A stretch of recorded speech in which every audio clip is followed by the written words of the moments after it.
feeling proud. Obviously, it was a huge project to actually get it here. It's actually been a couple of years in the making. 30 years ago today, I was learning how to fly the C-130 Hercules, and 01 was the last aircraft I actually flew when I left squadron. So I have a personal attachment to this beautiful aircraft. The backbone of the RNZAF Transport Wing are the C-130 Hercules. It entered service back in 1965. On the first years of service that it had, it was going to Vietnam. It then was also in supporting the Antarctic program, going back and forward from there. Every natural disaster, every emergency, every conflict New Zealand has been involved in, up until when this aircraft landed, only just over 2 weeks ago, it's been involved in. It's deployed our soldiers and our sailors and our aviators overseas. Every humanitarian aid mission New Zealand's been to, whether it be in the Pacific, whether it be Rwanda, Somalia, etc. On the sadder note, it brought the bodies home from Erebus after that disaster. And here in Christchurch, when we had the terrible earthquakes, this aircraft was one of the first to bring the search and rescue teams down here. There's a very distinct smell in here.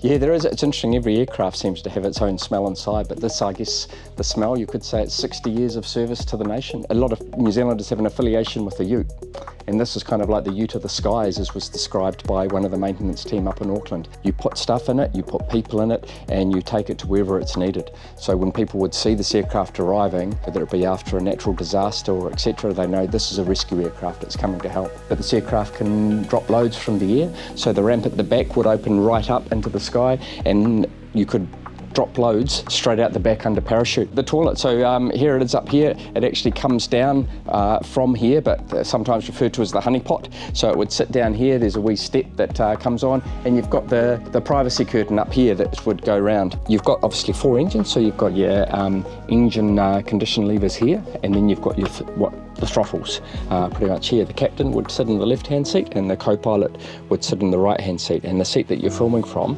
is where the flight engineer would sit. The flight engineer would look after all of the dials and switches on the overhead panel, and that would control all of the engines, everything from the fuel systems, the air conditioning systems. Hello. It's not every day you get to go through the cockpit hatch and have this amazing view of history. Look at this.